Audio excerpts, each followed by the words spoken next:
Back. If anyone doesn't know me, I'm excited to host the virtual fireside chat this year. No real agenda set up for this tonight's meeting. We're just kind of going to do a Q&A and talk about, restorations, repair, and maintenance and stuff. A little background on me is I'm living in Indianapolis. I've joined the club in 2020. I currently have four vintage Airstreams, restored and have worked on quite a few. I also am an RV tech certified tech. I worked for a friend of mine who owns an RV service company here in Indianapolis. So I gained my certification through working for him as well as being a general contractor. So I feel like I'm pretty knowledgeable, and I know a lot of people on this Zoom are knowledgeable too. So we certainly will rely on anyone's input. If you have any questions, just click on the react button down at the bottom of the screen, raise your hand, and I'll try to get to you as soon as I can. Um, we also do have a special guest tonight. Greg Penner's joining us. Greg and Julie Penner have been great supporters of the VAC. Um, they own Vintage Basecamp out of Crestwood, Kentucky. They've done a lot of great things for our club via donations, sponsorships, judging the Concours d'Elegance for the last 2 years. Greg is a second or third year vintage Airstream restoration contractor, so he's very, very, very, very knowledgeable. So we're going to rely on Greg to answer some questions tonight.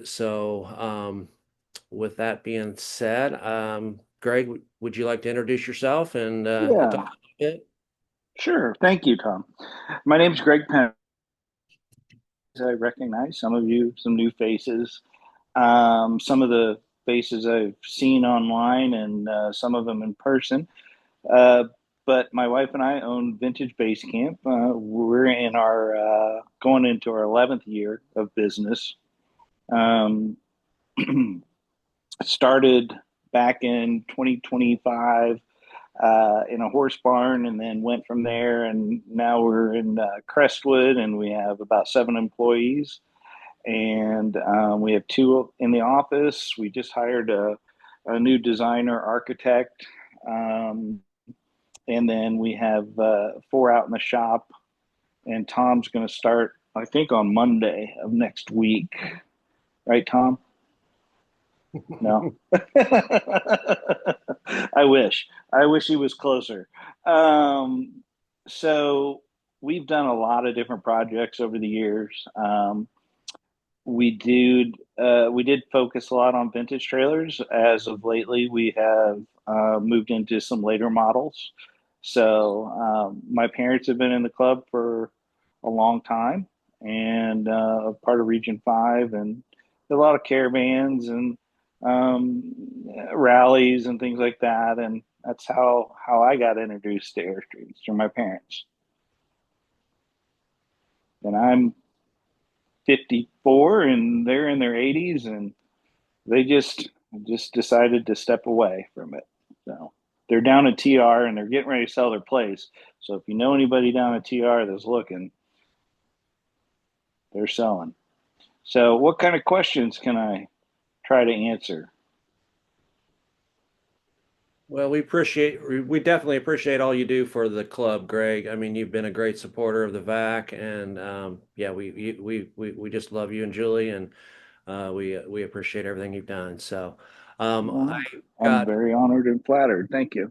I've got a hand raised up here. It says North.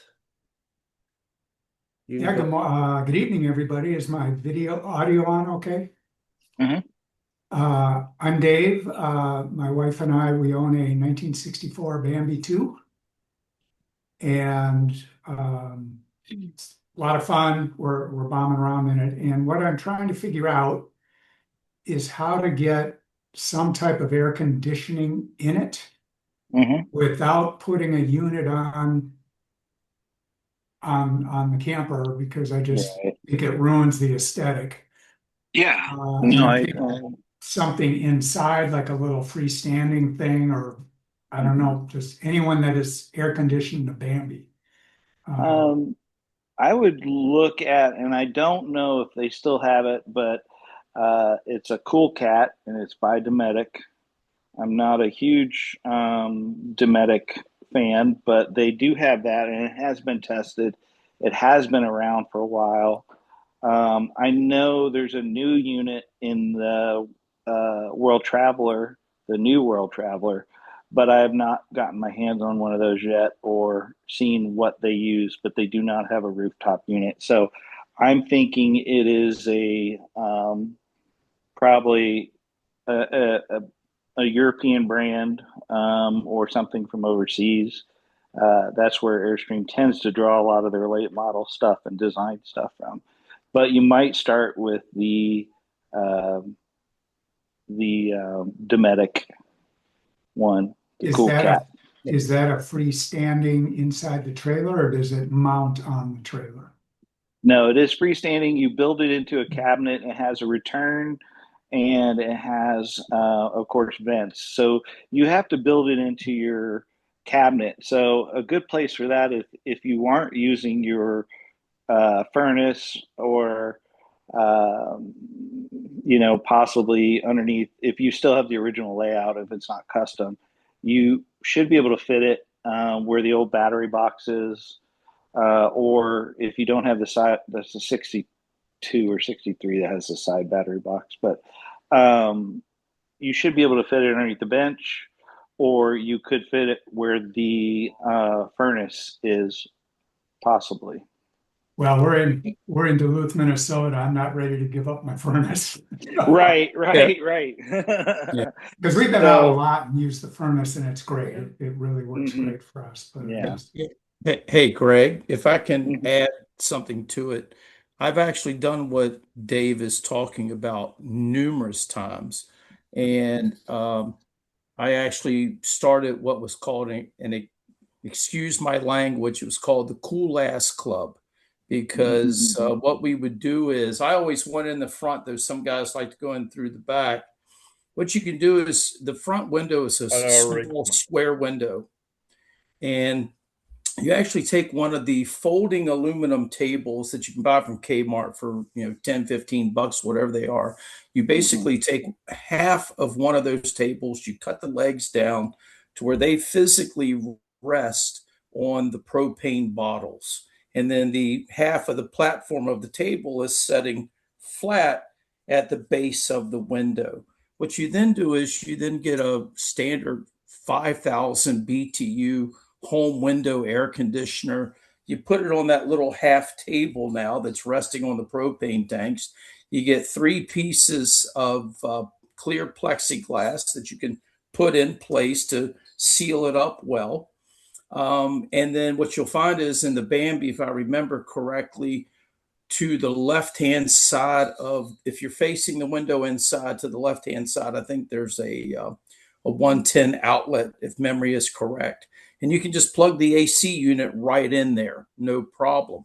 And then what I do is, being that you have the air conditioner and the window resting on the air conditioner, you go down to Lowe's and you get yourself about 3 to 5 yards of PET screening, which is a more heavy duty screening. And you basically build a small, like, awning kit for the front window. And what that does is it allows the heat to dissipate off of the air conditioner itself, and it gets ventilation, but there's enough of the PET screening to hide what you're doing. So it doesn't, a lot of people, I don't want this thing sticking out my window. Trust me, if you do what I'm talking about, you'll never even know it's there. And if you email me, I'm the Region 2 VAC guy. If you email me, I can send you some pictures of what I'm talking about. Be more than happy to do so. And you'll go, well, this is easy as anything. It's, you carry it around with you, either in right inside of the door there as you're going down the road. You use it when you need it, and you don't have to take your heater out, and you just put it in the closet come wintertime, right? So Yeah, That's it's only one like it's idea that I would 100 give you. square feet of space only, so you got to be able to get by with a pretty small It air a conditioner. friend of mine who is actually in the VAC, Ronnie Rush, he's got a 62 or 63 Bambi. He did what I told him, what I just described to you, and it freezes you out of there even on cool. Even on low, it'll freeze you out of there. Trust me on that one. That's Perfect. a Okay. I will grab your email from the records and email you, and we can connect offline. Okay. that's a great idea. But also what Greg had mentioned about the Truma that with that's being put in the new World Traveler. I've heard really, really good things about there. So just Mhm. go online and look up Truma. They have some really, really great, even rooftop units as well. They're German engineered and they offer an awesome warranty. So definitely keep that in mind. I know Rodney and Lisa Sly had just put a Truma rooftop unit on top of their Mhm. Airstream, and they absolutely love it. So Now, keep that in mind. can TI, I add? Greg, Can TI. I add? oh yeah, go ahead, Greg. So with Truma, with the ACs and things like that, you do have to be either certified tech, and I don't know if they're doing it right now or still doing it, but you used to have to go to Truma to have your AC installed. They may be doing techs, but I know we had to go get certified to do their water heaters. Yep. And thanks for that little tidbit, Tom. I was wondering, I hadn't had time to dig into that, so Yep. that's good info. You are correct. You do have to be a Truma certified RV tech to install those. Fortunately, I'm in near Elkhart, Indiana, so that's where the Truma factory is, which makes it nice. But definitely do your research. You might be able to find an RV service company that's Truma certified that might be able to install that Truma for you. They just Hmm. want to they want to offer you the best warranty possible by having it installed by a professional, but Yeah. definitely a good idea. Craig Hardwick, Yeah. you've got your hand up. Yeah, I can't find my hand button, so I did my real hand. Coming from the other vintage world, not vintage Airstream, but I put a 5,000 BTU window unit in a Scotty and vented it through the floor. So you do Hmm. a search on a Cerro Scotty, uh, that's a possibility as well. It will do all you want it Yeah. to do. Yeah, I did that once with the Scotty also. There you go. The only thing I they also make those portable AC units, so you just got to watch that your heat return. You don't get too much heat off of the units when they're built in. You definitely have to have them well ventilated. So Hey, yeah. Dave, I just put a link in the chat to a thread on Airforms from 2008. And if you scroll about halfway down through the thread, you'll see exactly what I was talking about. You'll see the table there in the front window and then the covering that I made for it. Okay. I saw there's more questions. All right. Anyone have any more questions pertaining to repair, restorations, general maintenance? Just raise your hand or wave at me, and I'll try to get you on board here. Tom, you have a question in the chat? Oh, okay. Thank you. Pull that up. Let's see. We've got it says Stephen and Jeanette Perkams want to know. We have a 1965 Globetrotter and Uh, the something is sagging. Any tips on fixing this? Oh, and the door is sagging. Any tips on fixing this on a 65 Globetrotter? What's your thoughts on that, Greg? Well, it's the first year I think they used a mono hinge, um, and uh, yeah, there are shims or little, you can put shims in there. They're little washers or half washers. Um, the, Generally, what happens either the whole thing gets a little warped and you have to replace the pin, or the with new shims, or you need to straighten out the lock or the the whole hinge. You've got to go into the door and do that. But generally, it's just some shims or a new hinge pin will help rectify that. But there, I know on my 65, it did drop a little bit, and you did have to lift it up. So, anybody want to add to that? I know there's a lot of knowledge out there.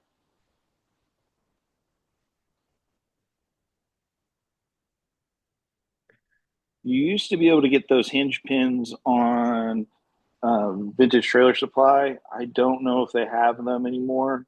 You can get a stainless rod, but you got to make sure that the dimension is the same. But I would start with shims. Shims, how about mixing metals? I mean, that's always been an issue where if you use stainless steel pin and you've got an aluminum hinge, will that react with the aluminum and cause it to seize up? What's your input on that, Greg? I can't remember if that mono hinge is stainless or aluminum. It's probably aluminum. A little bit of, lubricant, silicone, or anything like that's going to, help. I tend to not worry about that too much unless it's part of the frame structure or where you're tying in the rib or bows and triggers and things like that. Just because it's a lot more accessible and it has a lot more weather that it's hitting, so it's kind of something that you just can't control of the two metals coming into contact. It's just something that's unavoidable. And speaking of lubricants, are you a T9 fan? Because I absolutely love T9. Yeah, that, and I use a Kimball product also. Yep, Kimball makes good stuff. Yep. I know what that is. Any other questions out there? I'm looking around, not seeing. Oh, Artie Martin, I see your hand up, sir. Yes, am I muted? Oh, you're on. Okay, good. Greg, I don't know for sure, but on my 68, it's got the mono hinge on it, and it's definitely not aluminum, but I don't know if the first ones they made were of different metal or not. I don't know. I don't know if it's stainless, but I know it's definitely not aluminum. I don't think Yeah. aluminum would be a good metal to use for that anyway, simply because it's so soft with that much weight hanging on just one hinge. Yes, you are correct. Most of their hinges throughout have been, even the door within door and the hidden hinges have always been stainless. I'm trying to think if I could think of any. Now, some of the 40s is it's a whole different animal. Mm-hmm. So, but yeah, it should be stainless. Mm-hmm. Where you'd want to look for stainless shims or spacers. But I have a feeling if it's dropping more than a quarter of an inch, it's something that is dealing with the bolts that are actually where it's mounted onto the door frame that have come loose or have sheared or something. So you might have to go into the interior wall to see that if there's any movement or damage. If the whole hinge moves, like the actual hinge, if the hinge is moving, then it's Yeah, okay. it doesn't seem like that's the issue. It just seems like it's sagging somewhat because we have a wider gap on the one side of the door than we do on the other, and it seems like it's binding slightly. So Yeah. we weren't sure what to think. Yeah, it's a tricky if the hinges, yeah, so it sounds like it's the hinge pin, so you might want to try to start with that. I know I forget what the little they put a little sleeve on it also that kind of you have to drill out one of the I forget what those little um pins are that they put in to keep the hinge pin in place. I forget what those are called, but I've been driving for 6 hours, so Maybe it was a little C clip or some type. Yeah. And keep in mind, we do have members that own a company by the name of No Locks. I'm sure you heard of them, and they Mhm. specialize in vintage Airstream doors and Oh, doors in general. It's NOLOX. I mean, they're typically at all the international rallies, and they travel the country, doing work on Airstreams and vintage Airstreams, and they're really good at doors and hinges. So that would be a resource that you could maybe reach out to them and ask them and get maybe a little bit more information about that particular hinge. Yeah, great. and if you haven't figured it out by the time Minot starts, you could call them in advance and maybe set up something where they could come and take a look at it. Yeah. Great. Yeah, thank you. Really appreciate the help. Mr. President, Mr. George Watson, I see your hand up, sir. You're just assuming it's George. You know it's me. I'm gonna monitor the chat for you and do you a solid. So you have another question in the chat from Aaron and Nicole Lauren. Thank They you. have a 1977 Safari door and the latch. Well, they have a door, of course. The door and the latch work fine, but we have no key. Is there a way to get a replacement on tips of what to do so we can lock our door? And then Craig Hardwick jumped in and said local locksmith. However, this panel of experts They have a might. KT, right? I believe did you say 77? It is a 1977 Safari. Okay. Yeah, that would be a KT, Greg. Yeah, they have a KT. Again, eBay might be a resource for key blank. Um, you know, a locksmith with a good locksmith with a bunch of old keys might be able to key that for you. I know, again, Vintage Traders had some at some time. And I actually have two 77s. They've got KT locks on them, and I've got two or three spare OEM KT locks handy in my stockpile, and I have a lot of KT keys and key blanks. So we'll get together, Mhm. send me your information, and I could probably get a key to you. Yeah, a lot of the lock parts, especially with the KT, have become obsolete, and there was a person out there somewhere making replacement KTs that kind of from the original casting. They're not cheap, but it's almost a plug and play, and it seemed like a very good reproduction of that model lock. And I don't know if they're doing it anymore, but I did see them on some of the parts pages for like dealerships and something. So they did somehow get in touch with the factory of some sort or get connected there. Um, They still are producing those, Greg. I've seen them. okay. They're about $500 or so, but it comes complete with a key and a CNC'd uh, new stock, KT lock or KT Hmm. door, handle the whole kit and caboodle for about Yeah. $100.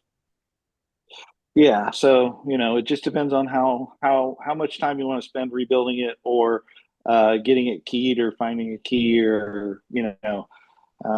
But I think that's always a solid option. It just depends on um, how original you want to keep your trailer. Yeah, no, I appreciate it, guys. No, the lock and everything works great on it, or the handle itself and everything works real great. It's just unfortunately we got the trailer with two keys, and the guy was like, "I don't know if these are the right keys or not. If you lock the door, it might not work." And then we were like, "Okay." Then of course, we bought it, we wanted it, and I kind of had seen a bunch of stuff, obviously, on the internet on how to work on stuff, and it's fixable, and it takes time and energy and all that. And we are like, "Oh, we'll try it when we get home with it," and of course, nothing worked in it. So, Yeah. two keys didn't work in it. So yeah, I was hoping that maybe with the serial number or something, it might be like we could get a blank made or find a blank for that serial number for the Airstream, but I still wasn't sure. Yeah, Yeah, that would be the most cost effective. I would reach out to Tom or somebody that maybe have some more lock parts. yeah, I can help you with that. I've got a handful of KT locks, and a lot of those were keyed the same, so I could almost guarantee that I have a key for you. So That'd be great. I appreciate that. Yeah. We definitely get a hold of Yeah. you. mhm. It's like the battery compartments on the front of the 70s and 80s. They're all the same key, pretty much. Yeah, DJ, would you like to go ahead and read the next question on the I, chat for me? I would love to. So our friend Dave from North, he says, I am still using an old pyramid jack stand. Any recommendation for welding crank scissor jacks to the frame or leveling and stabilizing? And then Stephen and Janet were saying that they were doing the same and they have friends with a 65 who added scissor jacks so they can get more information. So talk. Yeah. We actually, wait, go ahead. We actually had the scissor jacks added to our 67 Overlander. And they Mhm. what's the name of that Snap. No, those were the pads that Never mind. Yeah. Never mind. That's Yeah. why So go ahead. you don't, yeah, no, I don't recommend welding any stabilizer jacks to your frame because they're kind of meant to be breakaway. Believe it or not, they're not. In some of the 70s models, they actually have like a little J hook and they latch into the frame rails. Airstream, the ones that Airstream get today, you can still buy those. They shot up in price, but they have the extended little bar that comes out past your belly pan, and it makes it a little bit easier. The scissor jacks that go up and down, you lose a little clearance, but I think they work also. I've put those on trailers before. I tend to go with more of the traditional Airstream jack, and they're put in with a couple of like 12s hardened self tapping, and you don't want to weld them because it could do more damage if it got caught on something than it would be worth. The what now is $140, but 3 years ago it was $70 each for those stabilizers, and I think they were made by Ball, and you can usually pick them up at most dealerships that are Airstream dealerships or online, but they are specifically sold to and from Airstream. They come with a longer threaded rod that sticks out further, so you don't have to crawl underneath your trailer. But that's my 2 cents. You want to put them on your actual frame rails. You don't want to put them on your outriggers or anything near there. If like with the screw jacks, that the aluminum ones, generally you're putting those near your A-frame and you're putting them on your rear frame rails for the earlier trailers.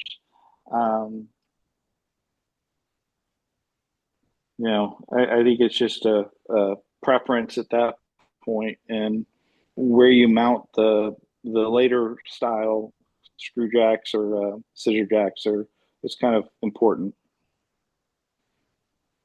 I would definitely agree, Greg. The only problem is especially with the vintage Airstreams, is the frame that you're going to be screwing those to. Usually if you don't have a new frame, the first part to rust is that bottom little hook. So Mm-hmm. once you remove a stabilizer jack and try to reattach another stabilizer jack, especially if your frame hasn't been rebuilt or been rewelded, there's only about a 1 inch space you've got to get a new self-tapping bolt or screw in. And if that part is usually the first part to rust on a frame, because it's the very lowest point of your frame, sometimes it's challenging. If that section of your frame is rusted or gone, then you may have to put a scissor type lift or a scissor type jack on it and attach it to your main frame rail. So that's my two Yeah, cents. I've done both. Yeah, I totally agree.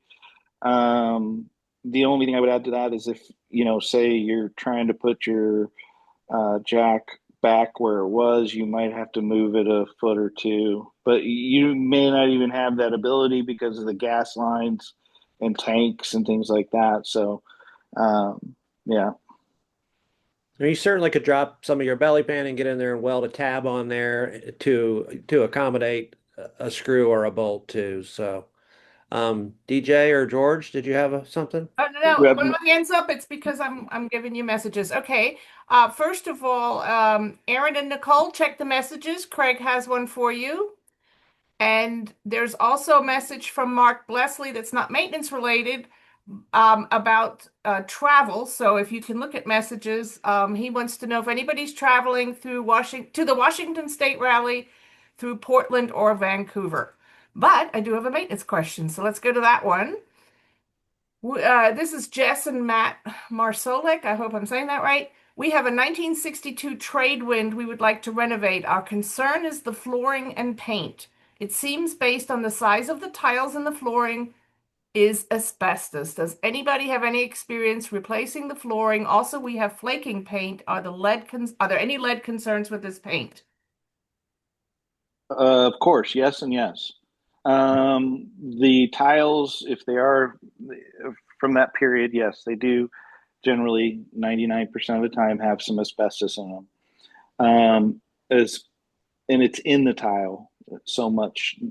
So sometimes those tiles just pop right up. If they're sticky, and you have to break them, that's when you start to really get into some of the asbestos issues. So if the trailer's gutted and we're dealing with something like that, we have to work on it outside. It has to be ventilated. You have to have a full bodysuit on. You have to have the right mask and you have the whole spacesuit on.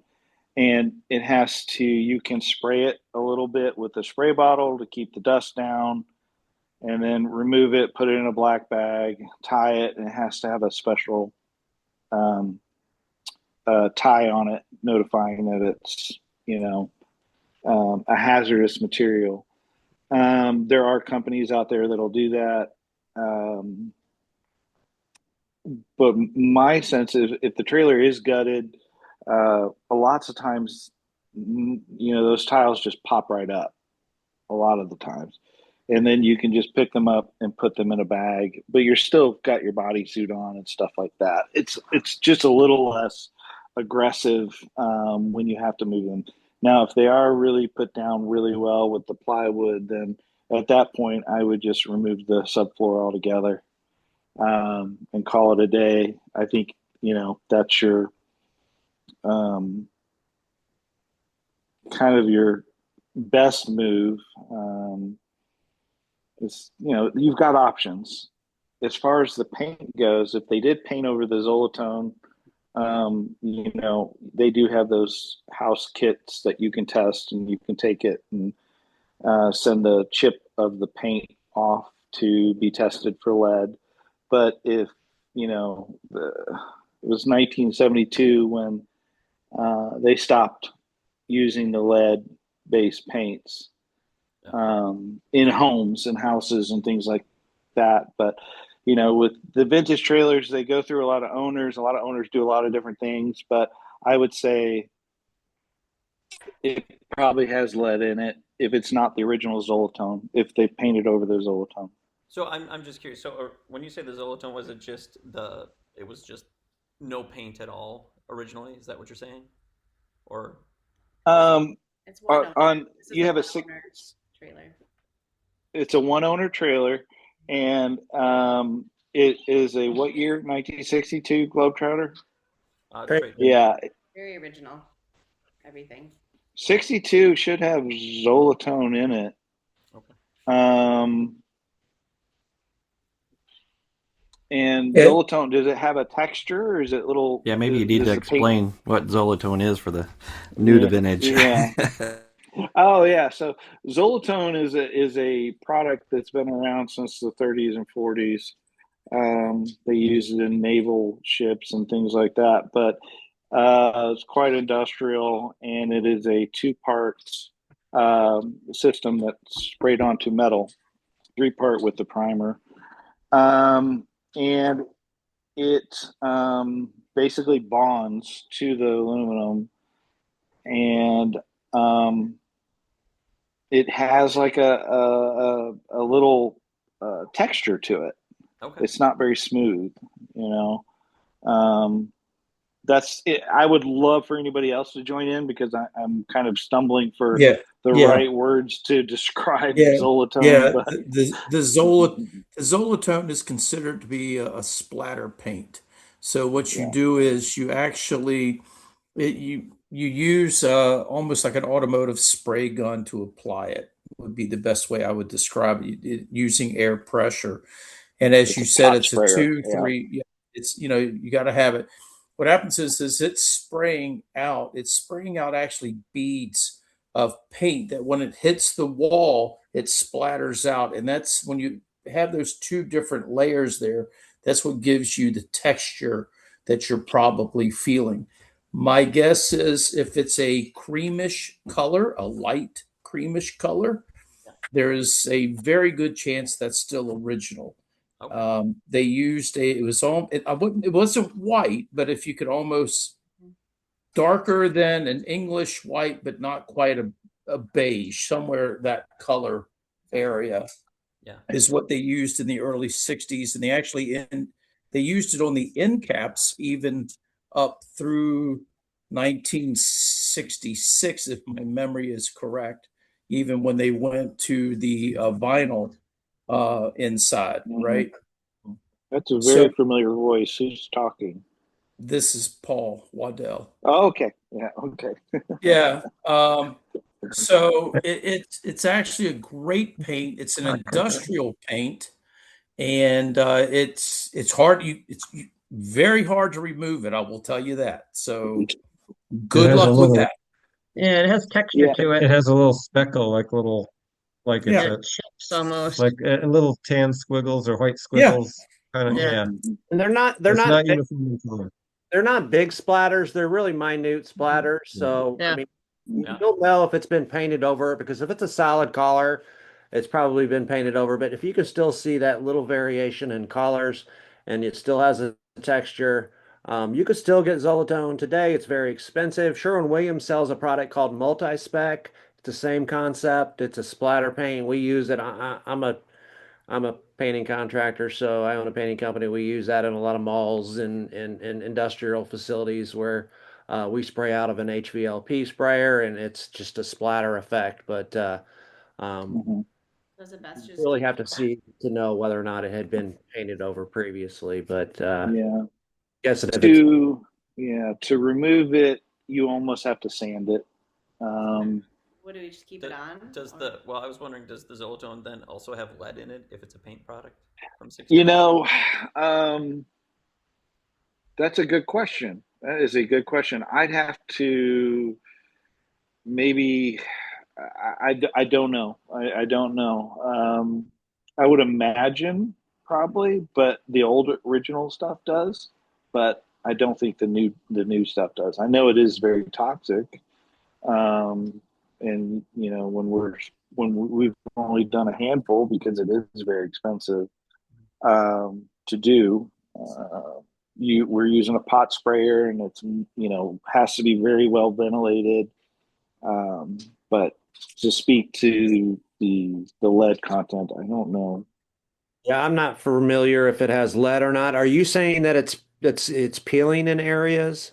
just on the on the one of the there's a couple places where it is, but it's not Okay, really. because typically Zolatone, you don't see issues with peeling. A lot of people will paint over it Mm-hmm. when it fades or when it discolors from dirt or nicotine or smoke, Mm-hmm. but Zolatone typically don't peel off. So that makes me think Yeah. that maybe somebody had painted over it and didn't prep it correctly, and you're getting some peeling from someone painting over the original Zolatone. So Yeah. To add what Tom said, yes, I've only seen it chip near seams and when rivets pop, and then around vent and window trim where it's bent, the original bent broke metal that trims out. That's the only, but I've never seen it really chip anyplace else or do anything. Thank you. You can stipple and touch it up. It'll clean up really well, and you can always do a little touch up. It just depends. If you're not, our go-to is like if we're taking out the original skin, we will get a pre-painted aluminum that is either off-white or an ivory, and you can get matching rivets, and you can use a product like that if you're reskinning the interior. It just depends on, what your end goal is. But for peace of mind, I would still just try to find a chip or two and go get a local lead test from your local hardware store or paint store and just test it for peace of mind. Yeah, I'm sitting here reading something that Sherry Davis, who is actually past president of the VAC and has redone a couple of trailers herself, she posted something back in 24 saying that the Zolatone, which is an oil-based paint, and it does not have lead in it. So she's pretty good on this stuff in terms of her knowledge base and everything. Even with the original stuff, I'm not saying you can say, without a doubt that she's 100% correct, but she's been pretty good on a lot of the old vintage stuff. I will say that.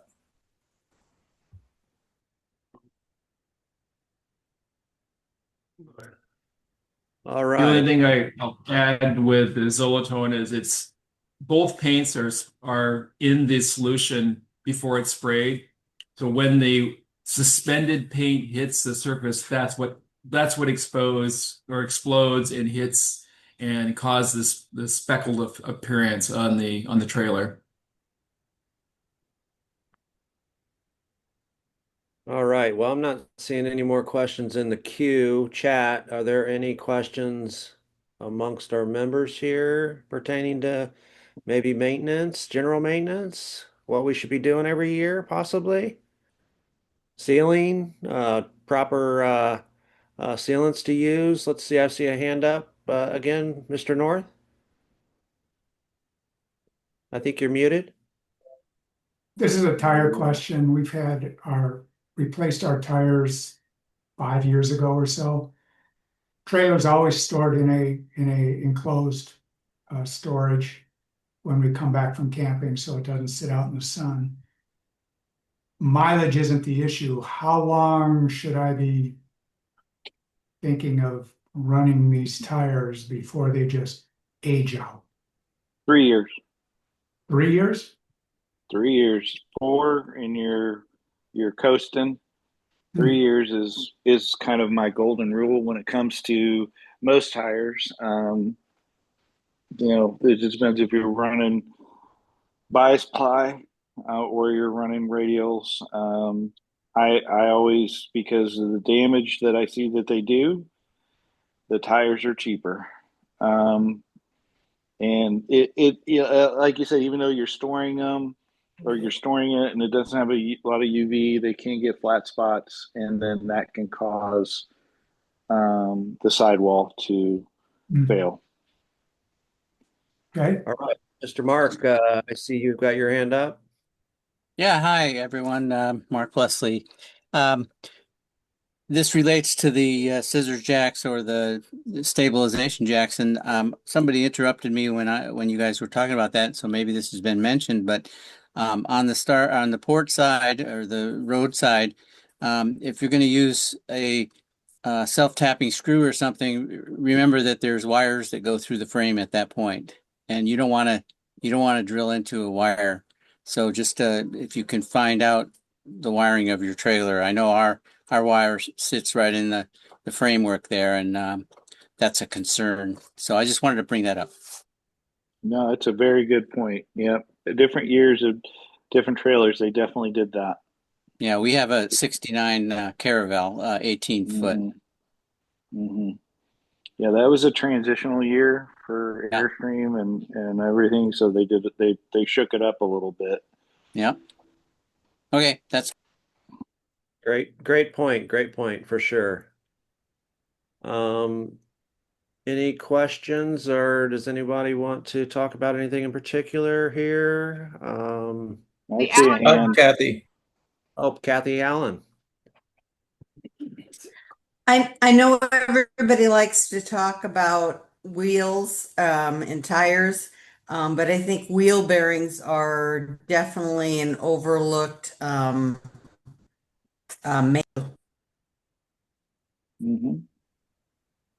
Yeah, I think that, and also torquing, how often you torque your wheels and what you torque them to, and but as far as the bearings and getting them out and actually degreasing them and then repacking them, I say it's a seasonal thing. And then if you're on the road all year, it can be anywhere from 5 to 10,000 miles. If the trailer sits, if it's an older trailer and you're digging it out of someplace, or it's in a very high humidity area, and say it's original, and the original hubs and everything, you're going to have a lot of rust. So you're going to want to pull that drum off and see if the springs are still rusted. You're definitely going to want to go through all of those, and in most cases, it's getting a new backing plate. But when you're taking out the bearings and you've got your inner bearings in your race, and you've got the seal, you just need to make sure that when you're taking them out, they don't get mixed up. So you have to be very precise on making sure that the same bearing goes into the same hub, and then making sure it goes back into that hub and goes onto that same axle. Things that if you're starting to see a lot of grease flying from underneath your dust cup, or if you don't have a dust cap or anything like that, and you're starting to see grease, it's time. Something's wrong, catastrophic. To get back to the humidity and the rust, if your trailer was exposed to water, or if the bearings are old, and say they, for some reason, got too wet somehow, or something like that, they're going to rust, if the grease is gone. So, you mentioned torquing. What does torquing have to do with the tires? After, at the beginning of the year, when you're first taking it out, you want to torque your lug nuts. No, not torquing. Not torquing. You said twerking. Well, that's just my like accent. the dance. No, that's just my accent. I'm not gonna dance for you. But no, making sure you're if you set your torque wrench to 100 pounds and it's not reaching or it's slipping, then you need to get rid of that nut and then check your threads on your hub. But yeah, it's kind of like, if you're gonna do the bearings and you're gonna look at the bearings and you're actually gonna look at them and degrease everything, you might as well look at the whole hub and everything, the brakes, and just don't get grease on your shoes and your brake shoes and things like that, or on the inner side of your hub. So. And that goes for the same, even if you've replaced your axles, I agree that should be an annual check, Yes. Never trust a self-adjusting axles. They always need adjusted, there's ways you can you can get them to self-adjust, but it's always better to adjust your axles. definitely talking about the backing plates? Yeah, the backing plates are when you go to replace your brakes on your axles, you can buy complete backing plates. It comes with a new magnet, new brakes. It's basically 5 bolts. You just pull the backing plate off, reinstall a new backing plate, and you've got new brakes. You put your drum on, you do your adjustments, and you should be good to go. So that definitely should be an annual thing. If you are doing it yourself, just make sure that the backing plate is on the right or the left, and they're marked. It's from them. It's as you're going down the road, right or left. So. Yeah, make sure that you're not pinching your wires behind the plate when you reinstall those. And I even go as far as to marking the stud and the wheel to make sure that wheel goes back on the exact same stud that it came off of. So extremely particular about that. Paul, I see your hand up. Yeah, I haven't seen them in a long time. Back in the 50s and 60s, if you had a single axle trailer, they actually made a flat tire skid plate that you could attach to the back side of the backing plate, actually on the axle itself. So that way, when your tire went flat, instead of it getting crazy, you would slide on that plate until you could get somewhere. Do they still make those? I haven't been able to find them. Greg is shaking his head. Yes. Yeah. It may have been pre-pandemic that I saw them, but I have seen them, and I know what you're talking about. Yeah, they're skid plates. They're to save your drum and your wheel, so that when you do get a flat, it just kind of drags on it. But I have seen those someplace, and I don't remember when, but it was new, and I was like, huh, they still make those. So, and it may be something, when you're at the international, you talk to Dexter about, maybe ask them. But I do remember I've seen a later model with those. And the second thing would be, you said the word, Greg, so I'm going to go off of what you said. When Dave asked about tires, and you used the term biased or radial. And of course, bias is a bad word for a lot of people nowadays. Me personally, I actually run radials on my 96 trailer, but I run bias-ply on my 70, my 66, and my 56. And the reason why is it a bad word? Well, bias-plies are bad. Why is it a bad word? A lot of people hate bias-ply tires nowadays. For whatever reason. they're a little rough, but I like them. Yeah. The great thing, though, that I want to say about bias-ply tires, if they do come apart, they tend not to tear up the trailer like a radial does. A radial becomes a 60 mile per hour chainsaw, where the bias-ply tire just breaks into small pieces and does not damage the trailer. Yes, indeed. Indeed. You are speaking the truth right there. Yeah, and that's what I usually tell people that have earlier trailers. It's a lot easier to get that tire up in the wheel well, the bias, because it's narrower, it's not fat. But yes, they do a lot less damage, and I run those on the 68. My family's 68, and I don't think the 2000 and the 85 I had, I ran all those bias. And just to add to it, just real fast, there is still a company in the United States making 715s.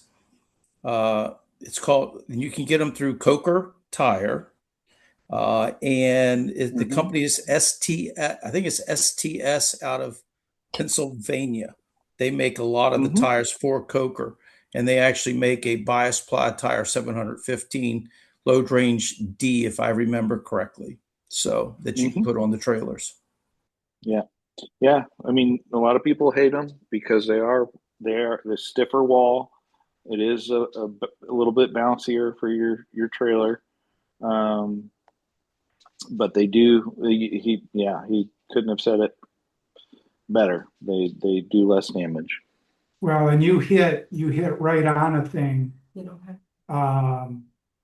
where we put Goodyear radial ST tires on this 64.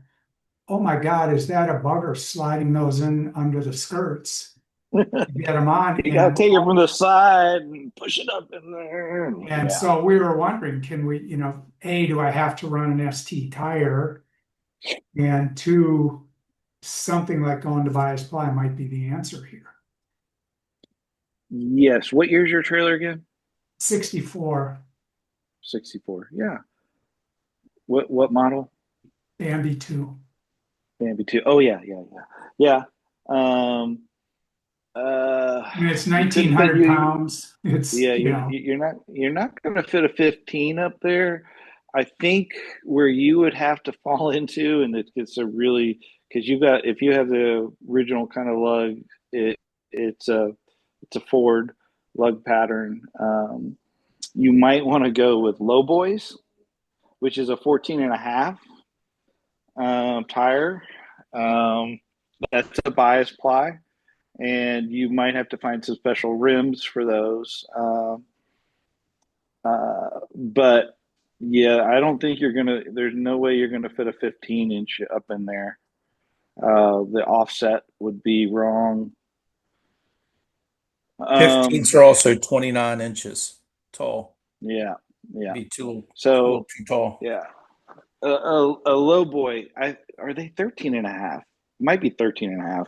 You know what I'll do? I will double check what I've actually got on there, and I'll shoot you something and tell you. I mean, that's what I'm doing. But I mean, I have like a little plastic sheet of film, thin, kind of stiff, that I actually have to use as a shim almost against the sidewall to slide that tire up underneath it. It is a bugger to get those in and out. You might deflate it too.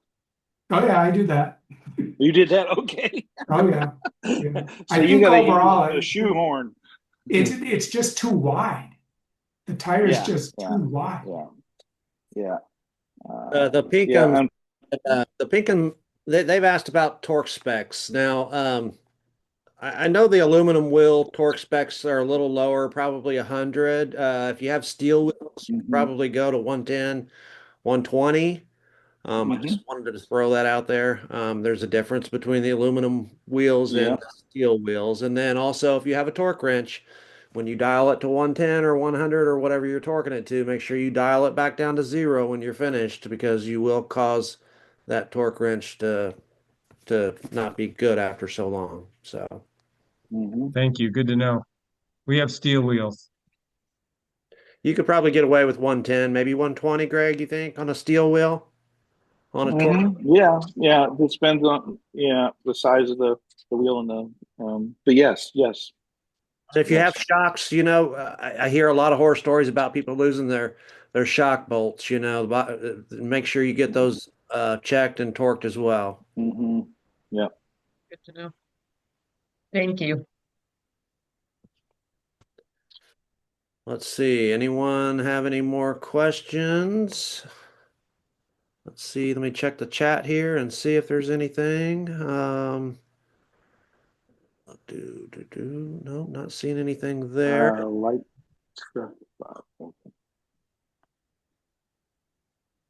Any questions? Interior cosmetic, water systems, 12-volt systems, anything like that. Routine maintenance, what you should be doing every year, what you should be checking. I think another big yearly thing is is taking off if you have a rooftop AC, remove your shroud and give your mounting bolts a quick, at least quarter turn. You Oh want yeah. you want to Oh shrink yeah. you want to shrink that gasket down at least every year. Not much, just a quarter turn, 5/16 wrench. Give that Mm-hmm. a turn. So I see a lot of people that get leaks around their AC units because their gasket has worn out, needs to be squeezed a little bit. So The other thing is checking your emergency brake, um, pull cord, the switch that locks your tires up if it drops off the ball. It's making sure that's working. Checking with electrical, most of the lights, it's always the ground, and dead shorts and things like that. But then also, if you say you just rewired your trailer, you put in a new 110 box, or if it's an old 110 box, making sure that those leads are screwed in tight and that they're clean and they don't have a lot of corrosion on them. If the copper has a lot of corrosion on it, then it's gonna break. It's gonna snap right off. In the 68 models, 67, they had some aluminum wire in there, so you just need to make sure you're aware of that and never hook an air conditioning up to that aluminum wire. Um,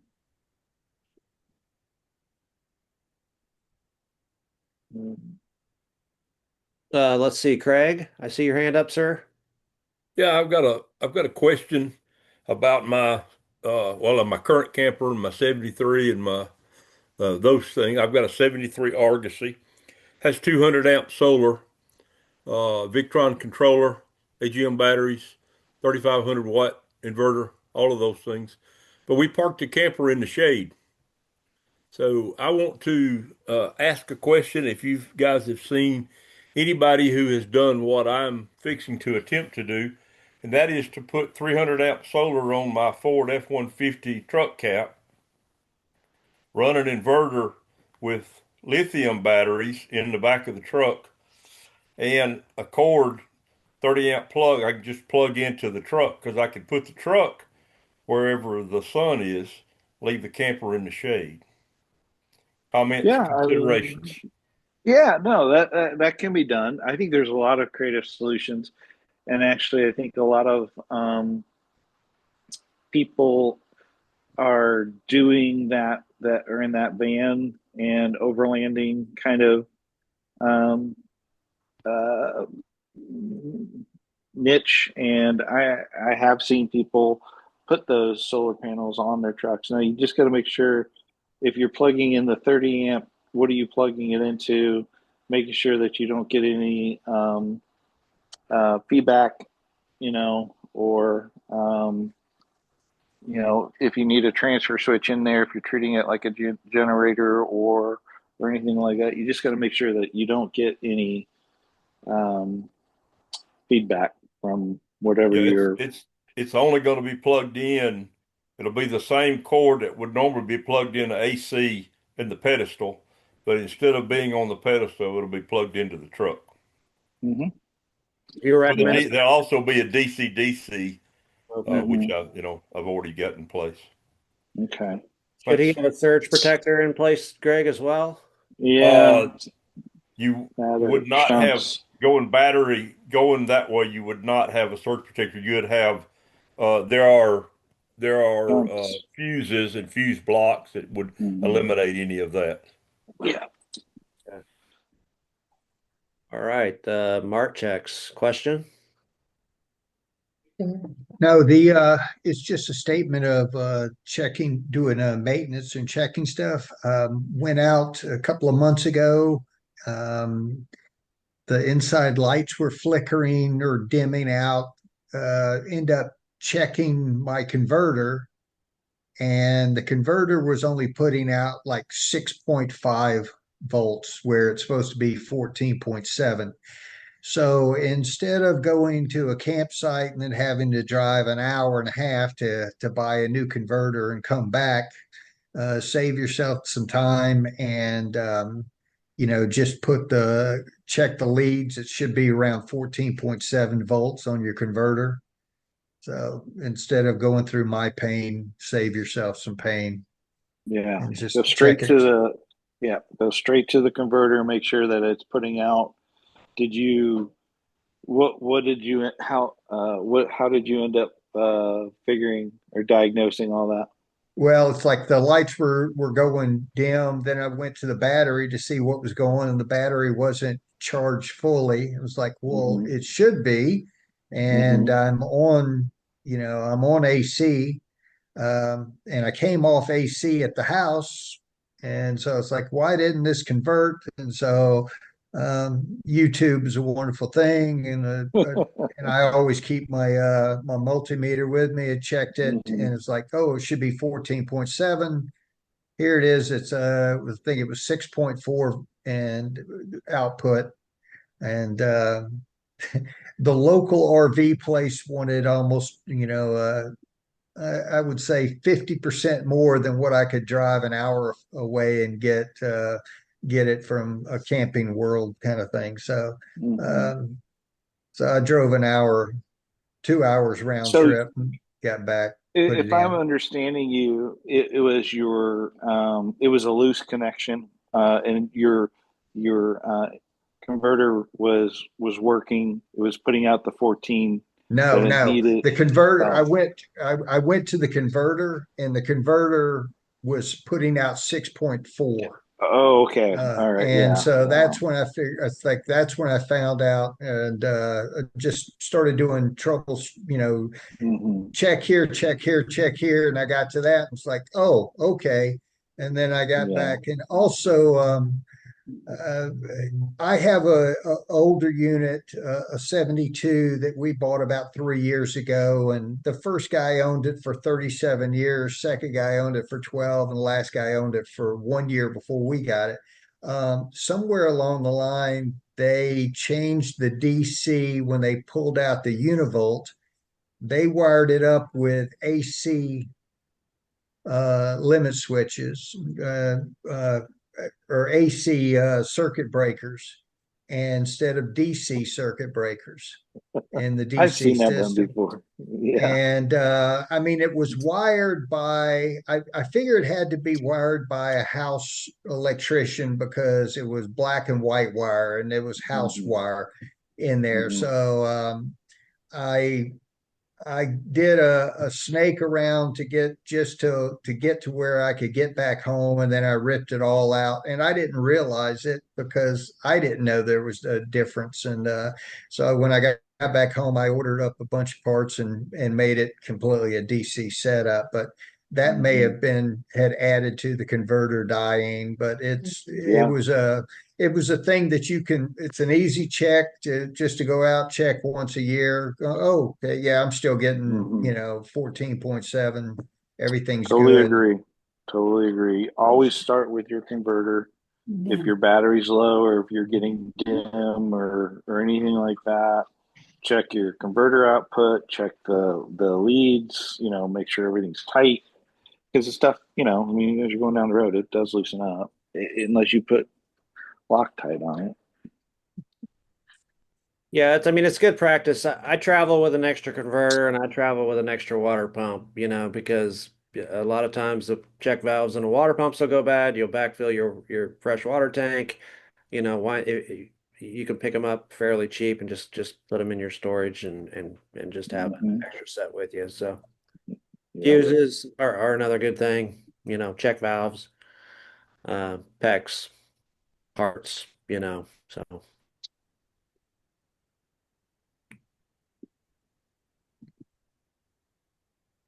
Let's see, what's the best way to clean stickiness off the original vinyl coated skins on a 1978? Well, my favorite go-to is this right here, Spray 9. Yeah, that'll work. Also, yeah, getting it because it's the glue. It's the glue coming through the vinyl. Is that what you're talking about? What year is the trailer again? This is the Jensen Cruises. Cruises. Jensen Cruise? What year is it? They're not saying, are they still on? 78, 78. 78. Yeah. Yeah. It's glue, and then what you can do is you clean it really well with that stuff, and then reseal it with a mask everything off that you can, and you can get a good uh, multi-adhesive clear coat and just clear coat it again. Ask him to show that picture again. Can you show that picture again of the spray? Oh yeah, it's called Spray 9. It's just my go-to. It's a cleaner and a degreaser. It works really, really well. Sometimes you got to be a little careful with painted surfaces because it will do some damage, but you can dilute it. But this is my go-to cleaner on a lot of things. I use it on exterior roofs. It cleans mildew and algae. It just does really good stuff. So yeah. But that's a very common problem with the vinyl. We haven't tried it, so we don't know yet. yeah, Marchak, go ahead. Yeah, I was going to say I've tried Simple Green. It was recommended to me by someone, and it works fine. Yep, I like And Simple. it is available.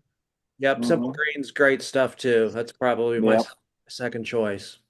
Region 2 VAC guy looking for a custom fabric weaver to duplicate original fabric from a 1966 Overlander International. Anybody know any good fabric weaver people or fabric people for Mr. Paul? You'd have to go to a textile company and see if they would do a run, a smaller textile boutique. I have no idea where to look, but we had to have some wallpaper reprinted for 78 or 79. And it was the wallpaper that they use on the bulkheads in the bedroom and stuff. And that's, you just got to keep calling, get online and find, they might be, wherever, Timbuktu, but that's just how it I is. have a background in textiles, and I don't know of anybody who's custom weaving commercially. However, I think if you check, there's a publication called Women's Wear Daily. You may find someone there that you could ask the question of who's in the fashion textile industry that would be a lot more help than I am. Thank you. Thanks. Very good. That's Mr. Craig. Lead. Yeah, and also I know Colin Hyde's girlfriend. I forget her first name. I know she's into upholstery and fabric and weaving and all that stuff too. So she might be a good resource for you as well. Gotcha. Craig Hardwick. Yeah, I wanted to caution the use of Simple Green for any length of time. I know you guys like it and I like it. You put it on something and leave it on more than 10 minutes and it's going to cause an ugly reaction. So if you overspray or get it on something, you don't get it cleaned off, you'll have spots or stains. You'll also end up with corrosion. So I just caution the use of that. Thanks, Craig. Yeah, good tip.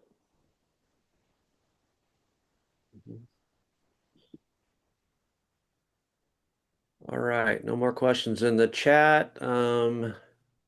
Any other questions? Maintenance, repair, restoration, anything for Greg? Nancy Jackson, you're muted. If you could unmute and I have a question. We have a 1977 Argosy that looks like it has the original really ugly kind of beige yellow color on the outside. And I would love to have it repainted, but all the quotes we've gotten have been 20 to 25, $30,000, which I don't know that it's worth spending that kind of money on this trailer. It also looks like maybe they took old house paint and brushed it on some places, probably that had rust. like the end caps. I'm just wondering if anybody has an idea of a less expensive solution. I talked to somebody about wrapping it, and it sounds like they couldn't do it. Where are you located, Nancy? In San Luis Obispo, California. Okay. Okay. Have you have you reached the people that are painting? Are they like bus painters or truck painter, big truck painters, or No, is it a little shop? it's a painter that's done RVs in the area, and he's the one that gave me it was at least 30,000. I just said, "Oh well, we can't do that." Yeah, So, that's a little high. That's a yeah, lot high. yeah. Last quote I got to paint something was in the, I think it was 7 to 10. Um, if you might have to go out of state, That's what I'm thinking. you, you know, it's going to have to be stripped. On some of those models during the years, they did use Bondo on them, or past owners have used Bondo and they've been repainted. You can run into a bad situation quickly. Uh-huh. So you just, have to, if you get somebody that knows something about automotive paint or body work, to really look at the outside of the skin to make sure there's not a lot of body filler and things like that. But I think that quote is way too high, and there are um, the paint codes for those models are out there, and Uh-huh. I might have a few of them, but I don't. I know they're out there. I know people have them, so you can get the right colors. Oh, okay. Yeah, I'd like to paint it a prettier color. You can do that Like too. not the It's your original trailer. Yeah, it's your trailer. Twinkie color. Yeah, yeah. Yeah. Um, if you know of anybody out of state that I could pull it to, and Well, I know there's a couple repair shops.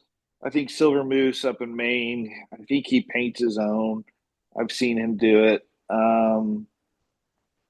I I'm trying to think if there's anything closer that I've seen the guys yeah. do.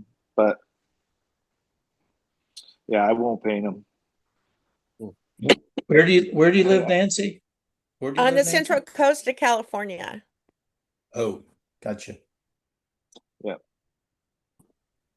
Okay. Well, I personally Okay, won't paint thank you. them. I have to farm that out. well, we've Uh-huh. got Sherry on here. She's new. Welcome, Sherry. Anyone in this group in Michigan, and will you be attending any of the CMAC rallies this summer or any of the Tin Can Tourist rallies in Milford, Michigan in May? Anyone have any comments on that? I see the Allens have mentioned something. Or no, We, Cat H. I'm sorry. sorry. I can't get my camera to work for some odd reason, but I wanted to say hi to everyone, and I'm sorry for being late. We have a 1963 Globetrotter that we bought last year to renovate. We've never owned a trailer of any sort before. And then when we put together the floor plan that we came up with in the budget, then my husband said in about December, what if we buy something that's already done? So of course I jumped on that and started looking and found a 65 Safari 22 foot. And so we went and got that at Valentine's weekend, and just getting it ready for our first trip to Hocking Hills next weekend, and very excited. That's Can't a wait. beautiful area. We will be That's at the beautiful. Hocking Hills Rally too. In You our will 65. be? Yeah, in our 1965 Globetrotter 20 foot. Oh, I can't wait to see We it. would love to see your trailer. Yeah. We will look for you. Well, Oh, well, welcome to the club, Sherry. thank you. And my husband's name is Bob Frazier. And yeah, we're just like, we don't have a clue. Like, we went and got a new hot water heater put in and didn't get any instructions, and it's not plugged in. And then my question is, if you plug it in and it doesn't have a switch, does it stay all the time? Because we don't have water running through it right now. We haven't filled the tank yet because it's still freezing here in Michigan. And so we don't have a single clue what we're doing. Don't plug it in. Don't turn it on if there's no water in it. And it might even be winterized right now. I think they took the winterizer out. I'm going to verify that tomorrow. Well, yeah. Still, what do you know? What kind of water heater it is? It was a tankless, but it has a 6-gallon tank. And the book was sitting somewhere around here, but I don't know where it is right now. No, I don't even know. Yeah, I would find out what it is. Oh, here it is, right? Typically, tankless don't have 6 gallons or won't hold that. Truma holds about 1 liter to keep it hot. Most of the other ones are gas. All tankless water heaters, most of them. Oh, here it is. It's There's a few that are electric. Camplux. It's a CAMPLUX Camplux 6 MGPM mini tank electric water heater. No, that's a new one. That sounds like that might be something from a crossover from van technology or B class Maybe. stuff. Who built the trailer? You know who you bought it from, or? I just bought it off Marketplace from Knoxville, Tennessee. Okay. Yeah. Yeah, Greg, You know, it sounded like it was a 6 gallon per minute instantaneous. Read the type of water heater again. It's called CAMPLUX.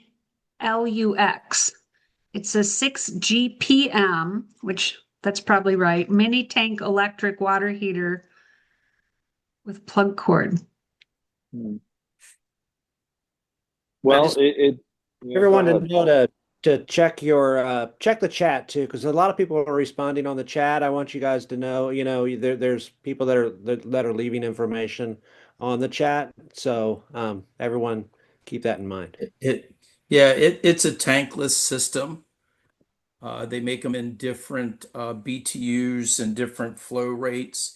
And so Camplux is the model or the brand, and it is a instantaneous, as I like to call it, or instant hot water system. Yep. Jerry, read the manual that you got. Yeah, I just found it in the trailer today. Read all the manuals that you got with the trailer. And hopefully they were passed on down the line from owner to owner. Yeah, I do have everything that came with the 63, and I did read a lot of that last fall, but because we're not doing anything with that one yet, but the 65, it's all been kind of redone by someone, so it's not manual friendly.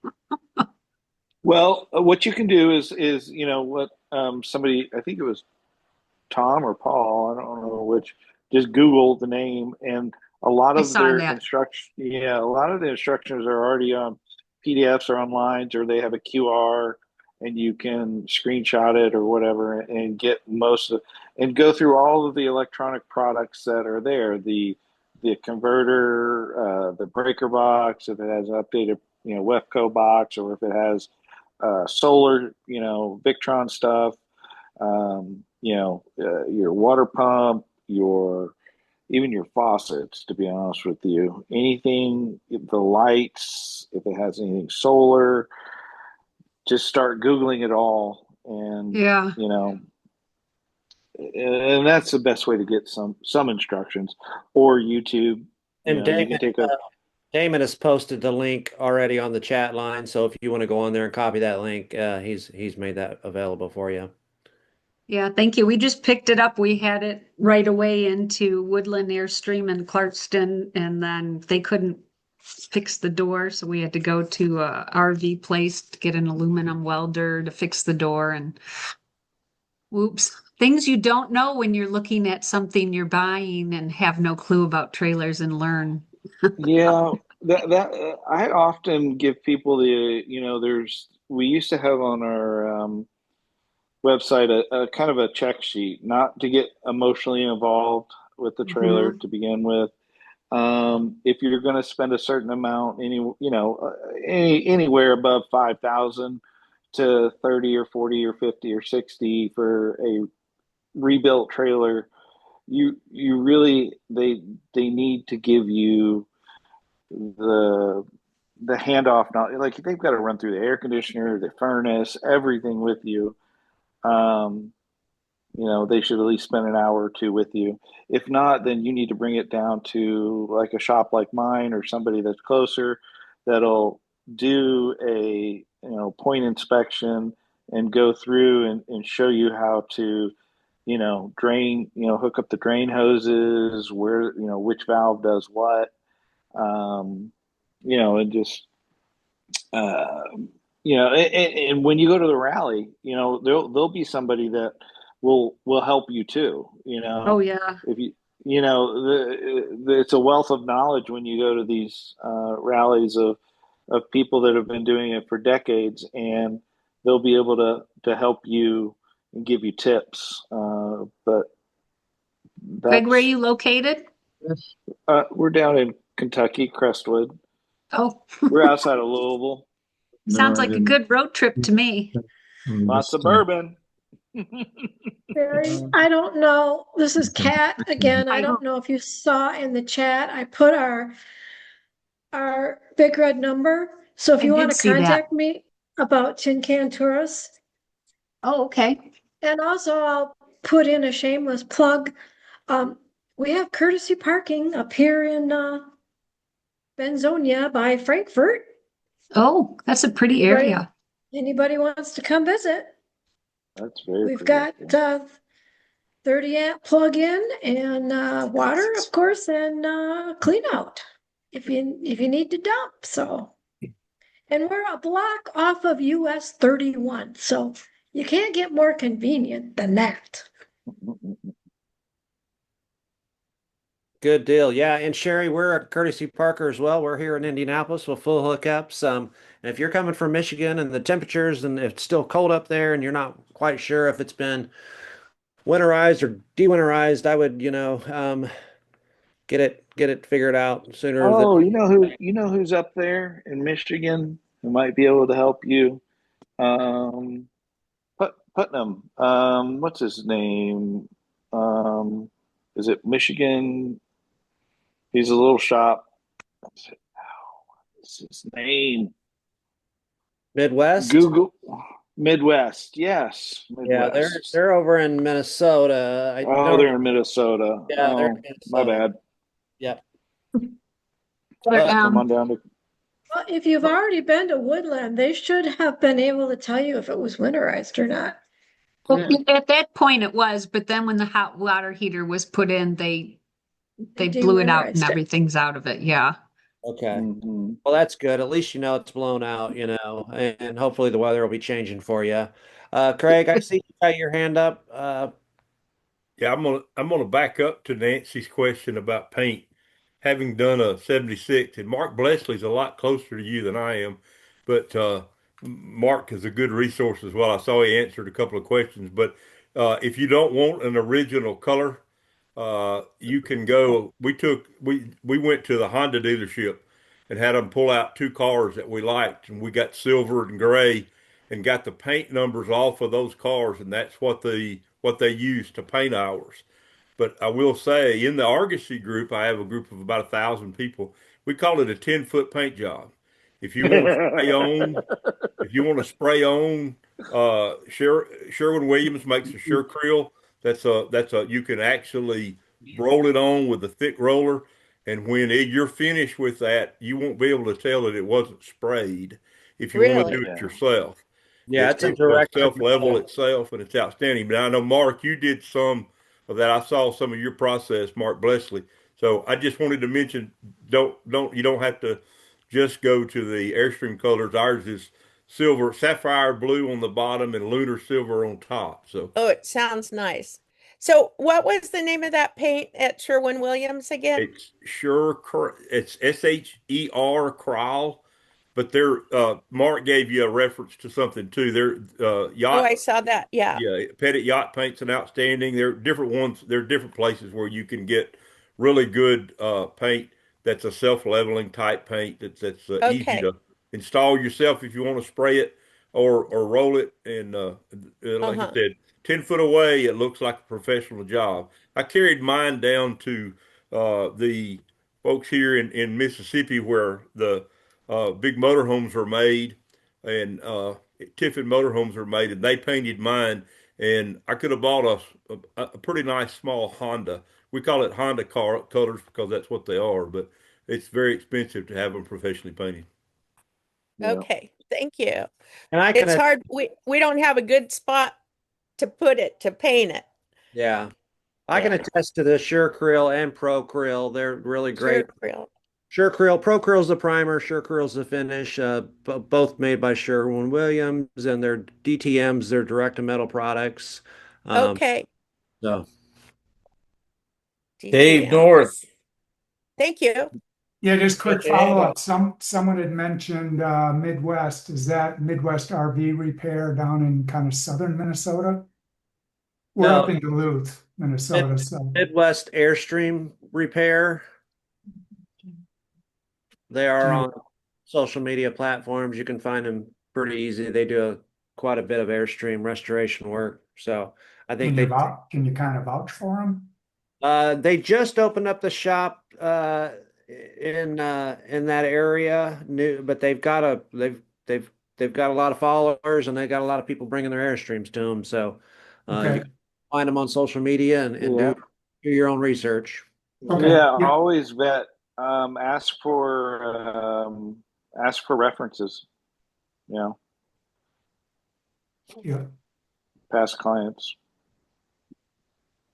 Yeah, there's also vintage camper.org, which is Steve and Clayton Proudy. They're VAC members out of Region 8.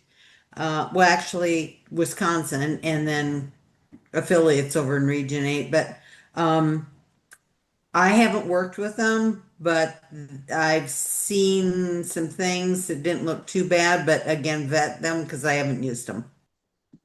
And you can check the chat. Damon just posted their website link on the chat for you.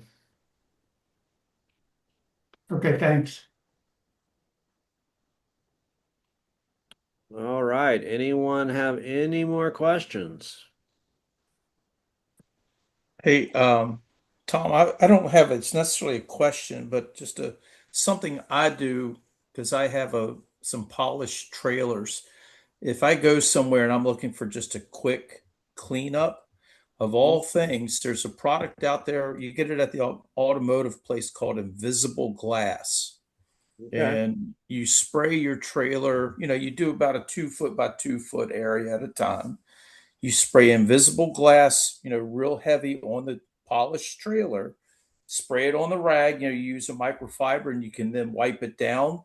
And it's a good way to clean up or detail up a trailer real fast. And I've got a 34-foot polished trailer. So I'm always looking for something easy, to say the least. And the key is that it does not have ammonia in the glass cleaner. Okay. Good to know. It does and I learned it from a guy by the name of Hunt Jones, who was a VAC guy for years. And he is, what's that? Anyway, if you know Hunt, he's very detailed oriented. And it was a little trick I learned. So it's called invisible glass and a microfiber towel, and it'll clean up your trailer real fast. real That's fast. that's good to know, Paul. Invisible glass. All right, because I've been using the McGuire's waterless wash and wax, and it does okay, but it's always good to know some other options. Yeah, in fact, a few months ago, I got, they had just laid the calcium down on the road, the pre-treatment. And I got into some of that and quickly pulled off into a parking lot and was able to detail the trailer in about 15, 20 minutes. And that was cleaning up all of the calcium or whatever it is that they put down. Nice, nice. Mr. North, I think you're muted. No, I think I just had to put my hand down. Okay. All right. Well, I don't think we have any other questions or comments. I want to thank each and every one of you for attending the fireside chat tonight. Greg, especially you, we appreciate all you do and have done for the club. Mr. President George Watson and second VP Artie Martin is on board here, and